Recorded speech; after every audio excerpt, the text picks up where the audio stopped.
everybody in the Moving Beyond Fear Facebook community. Chelsea here coming to you live. I'm just going to hang out here for a second. Make sure everyone gets a notification that my face has popped up. We are here for episode 2 of the Love Over Fear show, and I'm really excited about today's topic. And if you are here joining live to hang out and connect, comment, let me know you're here. Say hi. It's morning here for me in California. What time is it for you? Are you watching in the afternoon, kind of stepping away from work? Are you watching in the evening? Are you on the other side of the world? Say hello. Let me know you're here. So glad to connect with you. I see there's 2 people watching right now, so say hi. Say hi. So we created the Love Over Fear show because we really want to expand and grow this awareness around relationship anxiety and really anxiety and how it impacts not just our love life, but our life in general, because we know that it's possible to experience love and fear at the same time. And we want to help you choose love over fear every time, to make your decisions to live your life from a place of love instead of a place of fear. Good morning, everybody. Yes, hi, Sydney. I'll get back to your message in a moment. I was prepping for this. Hey, Cynthia, good morning. So we want to help you to choose love over fear, because fear is often the louder, more convincing voice, right? The voice of love isn't going to scream at you and berate you and yell at you. So we have to be able to tune into the voice of love. It's a softness. It's a quieting down.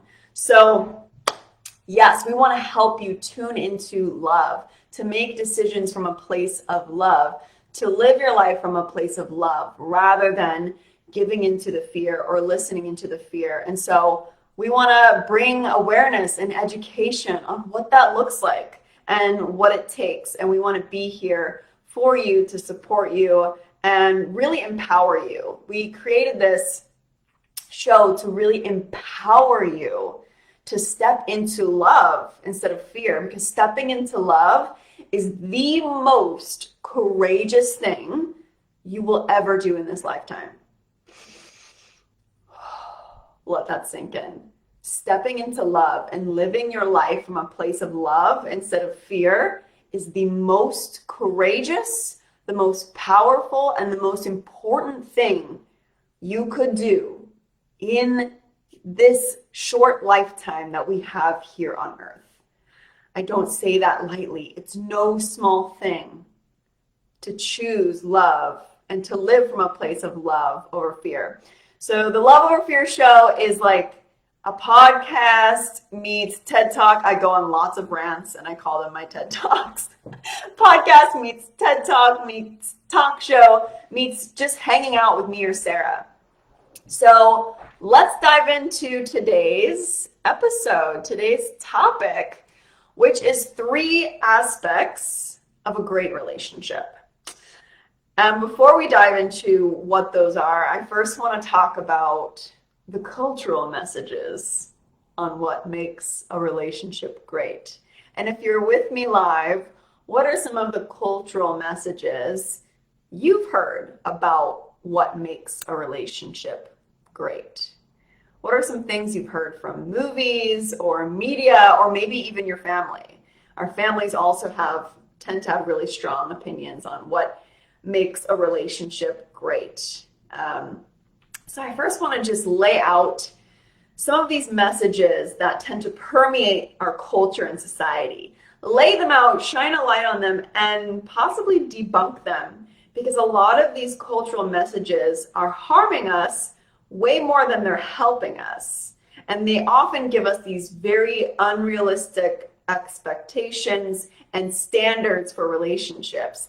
And honestly, a lot of them are just inaccurate to what actually creates a healthy, loving, lasting relationship. So if you're with me live, what are some of the messages you have heard? I'm going to go over a couple, but maybe there's some other ones that you've heard that I haven't written down. I'm only going to cover a couple. Deep conversations and laying up looking at the stars at 3 a.m. Oh, yes, yes. Being able to have deep, long conversations, because we all have time to do that in our everyday life. So yeah, let's dive into some of these cultural messages of what makes a relationship great. And the first one I want to bring up is compatibility. Compatibility. Growing up, I would always see eHarmony ads, and it was all focused on compatibility. We match you with someone compatible, or there's all of these weird quizzes and tests online. Are you and your partner compatible? Are your zodiac signs compatible? Or whatever. I've even gone to like Chinese restaurants, and they have a little paper on the table with the different birth years and the different like years, and which birth year is compatible with another birth year. And it's so funny because it's like me and my husbands are never in the compatibility list. So we have compatibility. First of all, what does that mean? When we hear compatibility, and if you're with me live, what does compatibility mean? Or what have you heard about what it means? What does it mean to you? Compatibility. We hear this word all the time in the dating world, in the relationship world. Just find someone you're compatible with. You have to be compatible. Okay. What does that mean? What does compatibility mean? Yeah. What the heck does that even mean? And oftentimes, when I've heard it in culture and in society, or hearing other people just talking about compatibility, it often means similar. Compatible means similar. Let's see what else we've heard. The more similar, the more compatible. Exactly. Have to have the same interests. So yes, there is this cultural message that you have to be compatible. And compatibility is the number one factor of a great relationship. Like eHarmony is famous for that, and lots of other dating sites. It's all about compatibility. And compatibility often means similarity, similar interests, similar viewpoints. And the more similar you are, the better you are for each other. And so we're often very triggered by differences. We get very triggered in the relationship anxiety community. We feel very triggered when our partner is different from us. And the reality is the very nature of a relationship is two different people from different backgrounds with different life experiences coming together to do life. So differences are inevitable. Differences are inevitable. Yes, black and white AF. Yes, it's so black and white. And we believe, okay, if we're similar, then we're going to work out. We're going to have a great, healthy relationship. And if we're different, I'm doomed. Even in divorce paperwork, the most common thing that's filed for a reason for divorce is irreconcilable differences. So we get this cultural messages that's even perpetuating the divorce rate, that if we're different, we're doomed. But this is just not true. This is just not true. Like I said, the very nature of relationships is two different people from two different backgrounds and two different life experiences coming together to do this weird thing called life and be humans. Who the hell even knows how to be a human? I don't know. I'm still figuring it out. And I've been on this planet almost 30 years, and it just gets weirder. It just gets weirder. And I want to use my own example.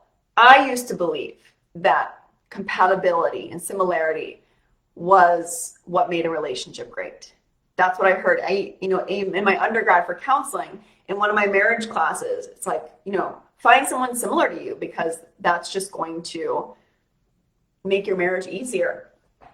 And then I met my husband, Matt, and we used to joke all the time that if we were to have seen each other's like profiles on a dating app, we would have like swiped away. Because on paper, we are so different. Our interests are so different. The way we see the world is so different. Our personality types, the way our brains work are so different. And it would like freak me out. And I was convinced that I needed to be with someone more similar to me. I'm very, I mean, you guys can probably tell, I'm very like expressive and creative and emotional, and I like overthink everything, and I'm, you know, an empath, and I love everyone, and I want to save the world. And my husband is logical. He's a mechanical engineer. He sees things very clearly. I see all the nuance of everything. When we first started dating, I was really, really religious, and he was not. And I was convinced that we couldn't have a successful relationship. I learned that from my family. I learned that from culture. And then I continued in the relationship, and I'm like, what the heck is happening? This is the healthiest relationship I've ever had. Maybe all of these messages about compatibility and similarity, maybe they're not so true. Maybe it's not about having similarities. Maybe it's knowing how to navigate differences. Maybe it's being able to respect differences and see differences. So let's just debunk this myth, this message that you have to be similar to have a great relationship. Because in the past, I was with someone who was like a carbon copy of me. Clearly, it didn't work out. But it doesn't really matter if you're super similar or super different. That's not actually what makes a relationship great. You can be with someone who's really similar to you, or you can be with someone who's really different from you. But that's actually not what makes a relationship great or what makes a relationship healthy and lasting. It doesn't. That's just the surface. That's just the surface. And another cultural message about what makes a relationship great is attraction, right? Are you attracted to them? Are you attracted enough? And relationship anxiety tends to very much obsess around attraction. Am I attracted enough? I've got to be completely attracted to them all the time. And if I'm not, then maybe I'm with the wrong person. You've got to be attracted. Is there attraction? Is there chemistry? Is there spark, right? Ooh, where's that chemistry, that fire, that spark, that attraction? You got to just like want to be all over each other all the time. We have also lots of messages around sex and sexual compatibility and all of this stuff. This is what makes a relationship great, is the attraction, the chemistry, the spark. Is the spark there, right? It's basically like infatuation. And the reality about that one is that if you're looking for a long-term committed relationship, looks fade. I've said this before. Everybody looks the same when they're old. We all look like raisins. None of us are cute when we're old. I'm already starting to get wrinkles, and I'm like, oh my God. Looks fade. So if attraction and spark and infatuation was one of the determining factors of making a relationship great, I mean, it makes sense that the divorce rate is 50%. You hear like, I love them, but I'm not in love with them anymore. I'm not in love anymore. I'm not attracted anymore, right? Like that's, notice the sarcasm I have when I talk about that. But yeah, our looks fade. And honestly, our attraction and our type even changes as we age. The type of person I was attracted to when I was in high school, not the same type of person I'm attracted to now. So if it's not attraction that makes a relationship great, what is it? What is it that makes a relationship great? And today I want to talk about 3 of those things that make a relationship great. There are more than 3 things, but these are the 3 key things I want to talk about today. And the first one, you ready? You ready for a dose of truth?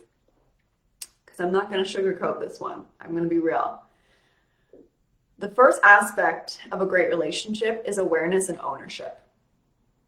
Self-awareness and ownership. Awareness of yourself, of your pains that you're bringing into the relationship, pains from the past, awareness of your needs. Do you know what you need? And being able to take ownership and responsibility instead of expecting your partner to just know, right? They should just know. I shouldn't have to say it. I should know. They should just know. If I was with the right person, they would just know. I shouldn't have to say what I need. They should just read my mind, right? There's also that weird expectation in culture. We need to have awareness, deep awareness of ourselves, of our inner world.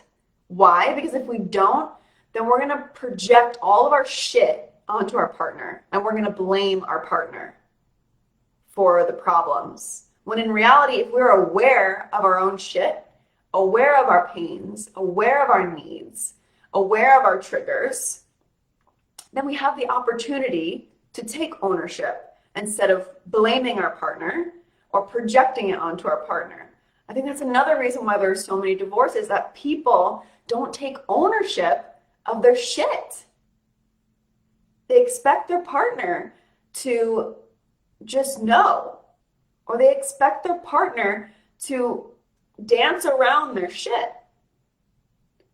This, for me, has been instrumental in the success and the health of my relationship.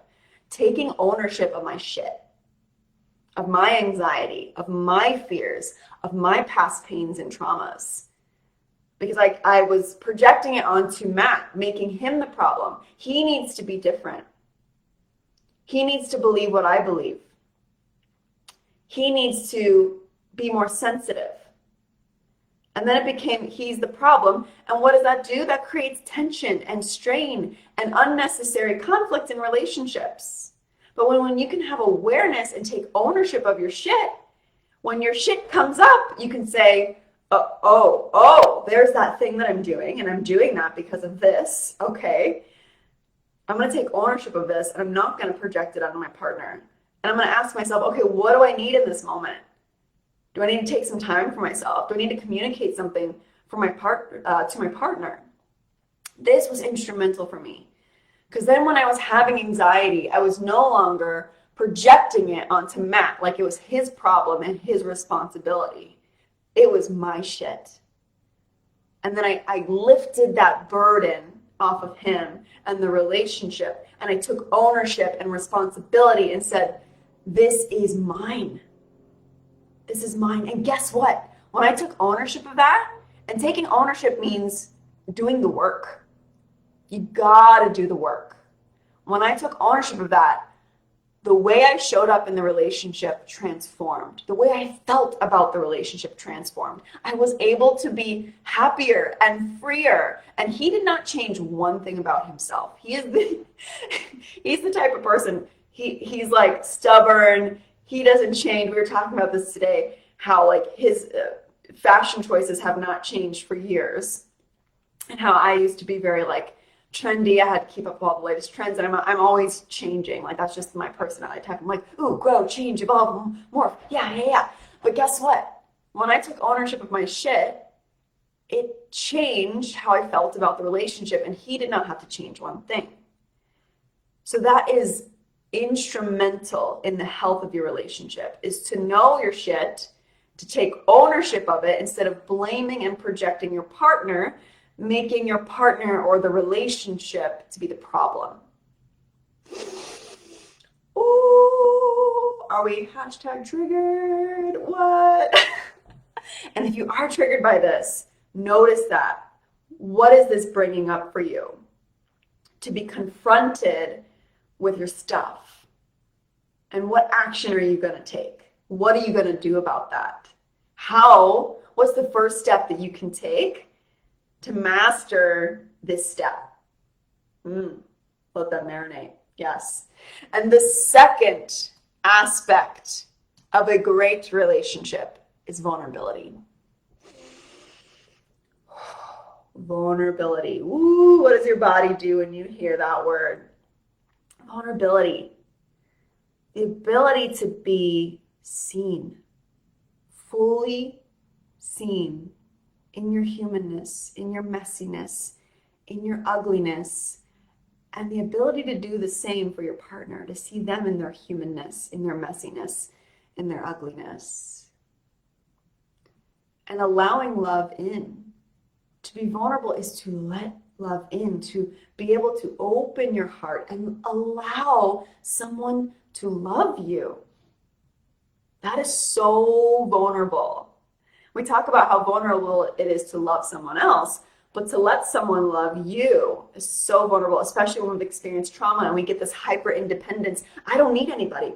This like avoidant attachment. I don't need anybody. I don't need to get too close to anybody.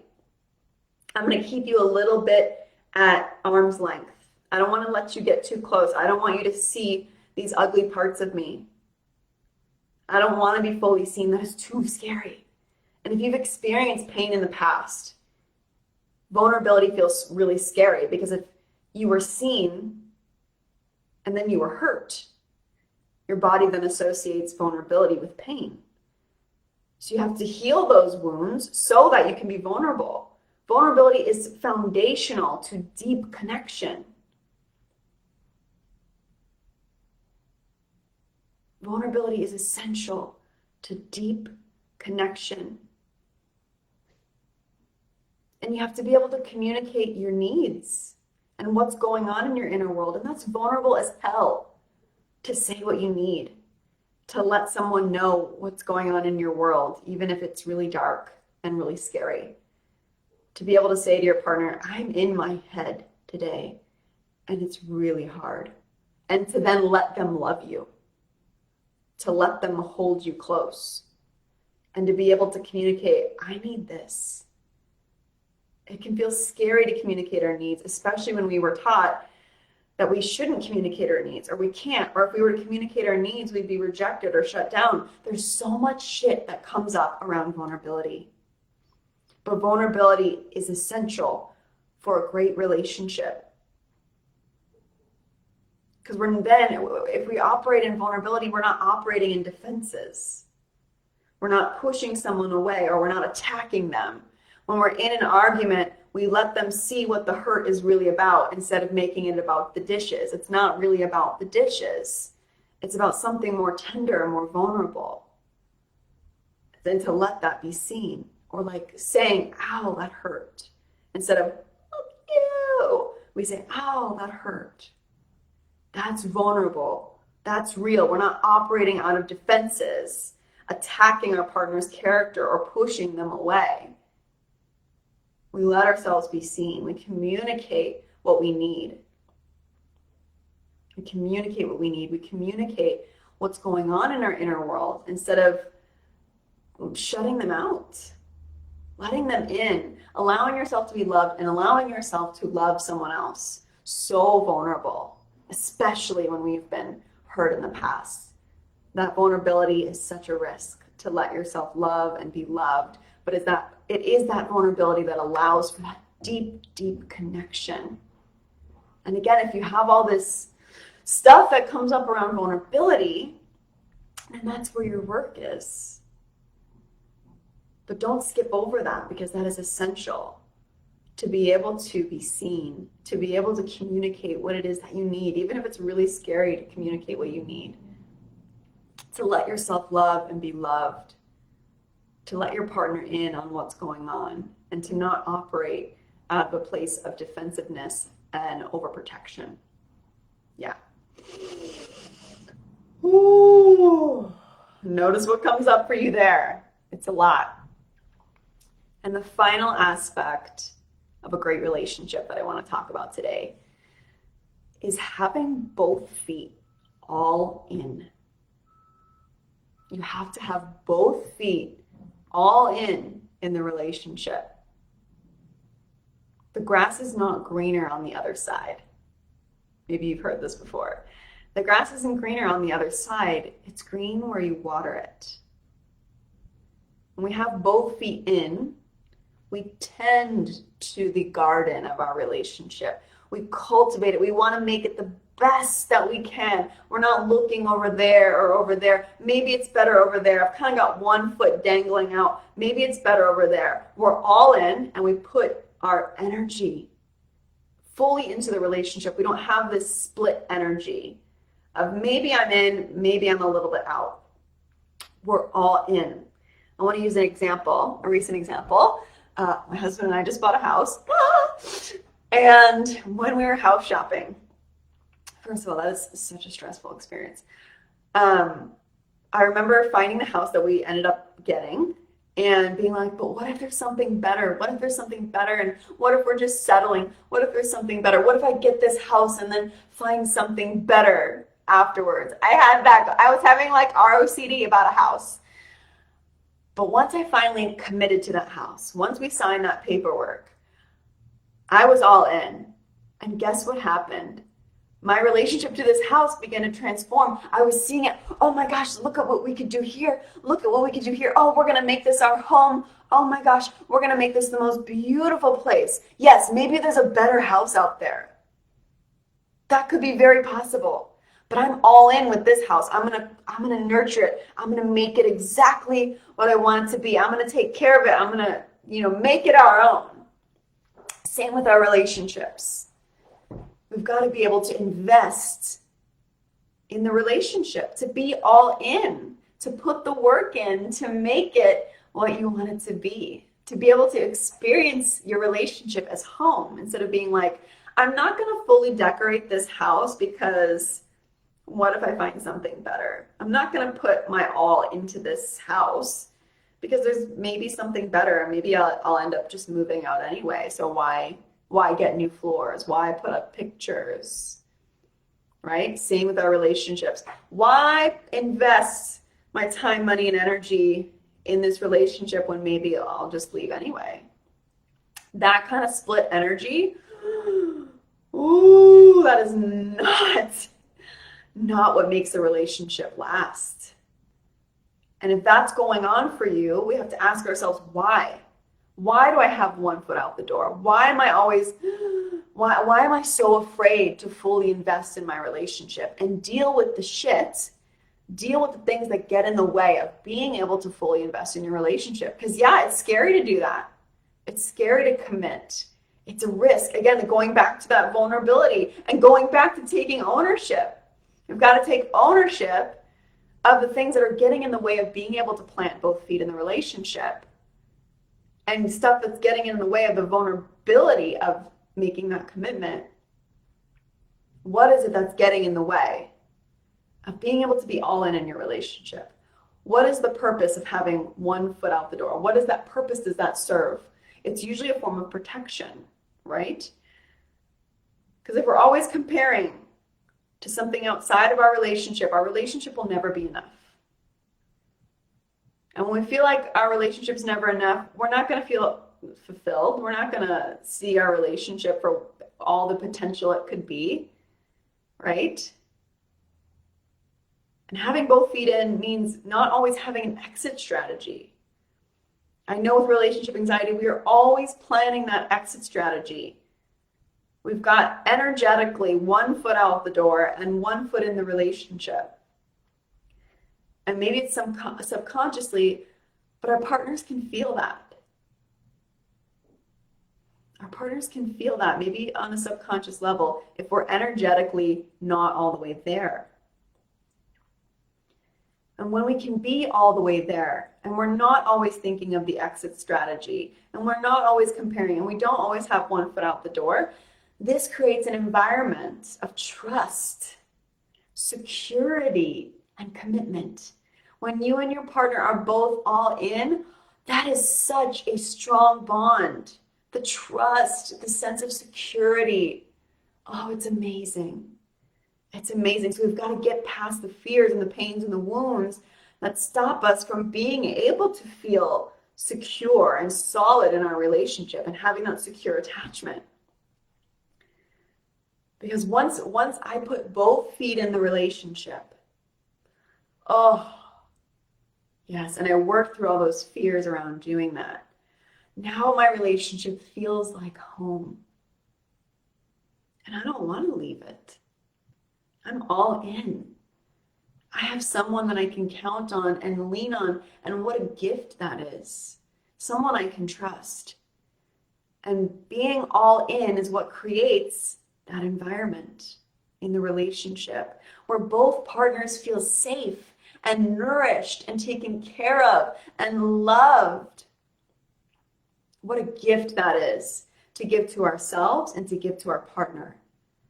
Oh, and that, wow, that is going to make a great relationship when both partners can feel like they are secure, like they are loved, like they are home.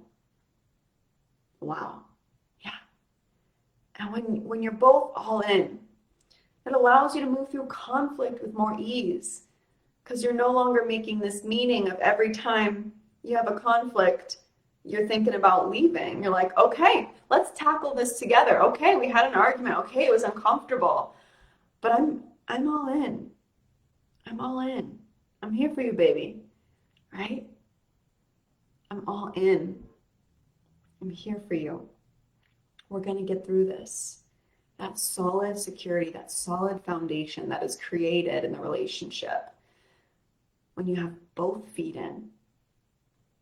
And if you have all of these fears and past pains and anxieties and doubts that are running the relationship, it's normal to have those things, but there's a difference between having those things be fleeting and having those things run the relationship.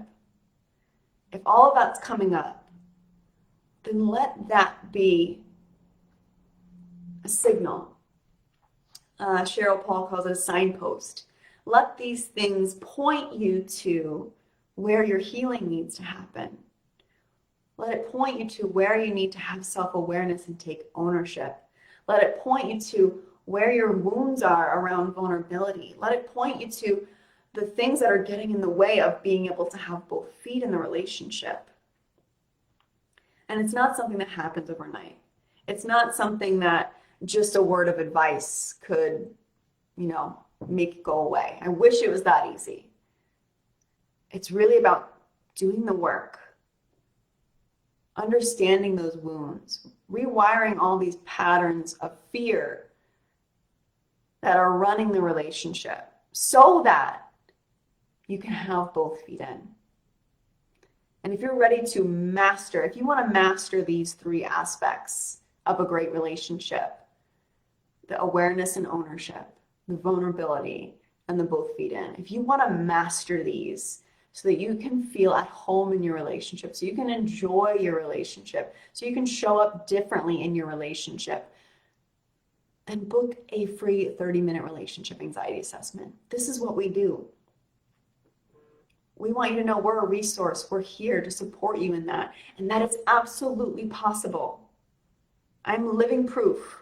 I was freaking queen avoidant attachment. I was queen overthinking, queen of anxiety, queen of projection.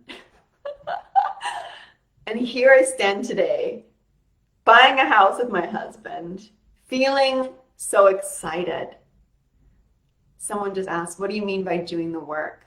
Doing the healing work, getting support, understanding the processes, the fears, the things that get in the way, and doing the inner work to change those things, to understand them first, and to repattern all of these patterns of fear, doubt, and anxiety. That takes work. It doesn't happen overnight. It takes practice, consistent, committed practice to working on these things. And again, at Healing Embodied, that's what we do. We support you. We point you to the tools that are within you. We help you to rewire these patterns. We help you to step into vulnerability and feel safe to be vulnerable. We help you be more solid in your choices, more solid in yourself and in your relationship. So if you're ready to step into that, if you want to master these things, if you want to work on the things, that's what I mean by doing the work. If you want to work on the things that are getting in the way from mastering these things, then book a free 30-minute relationship anxiety assessment. We want to support you. We want to watch you transform and grow and make your relationship the absolute greatest it can be.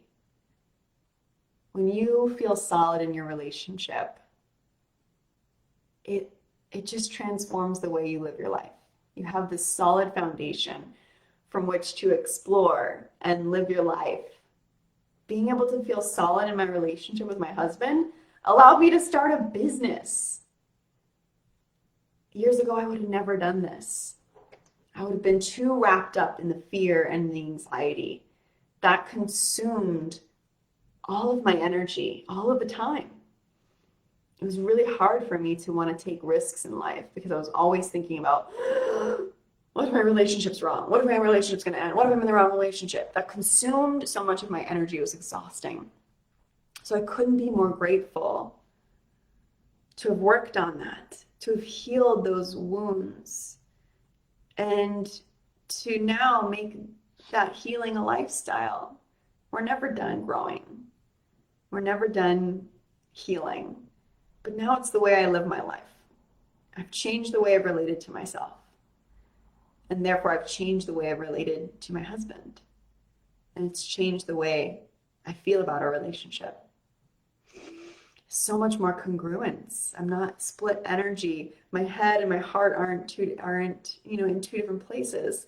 The congruence, the alignment is just this feeling of dropping in, coming home to yourself, this feeling of ease. And the work we take our clients through is the work that I went through to be able to experience that. And it is just such a gift and an honor to bring other people through that. So if that's something you want, if that's speaking to you, even if you feel like scared and nervous, right? This is the opportunity to choose love over fear, to live from a place of love instead of a place of fear, to live from a place of expansion instead of a place of contraction. So if you're feeling that tug, if you're in that crossroads of terrified and excited and hopeful, that's the crossroads of growth.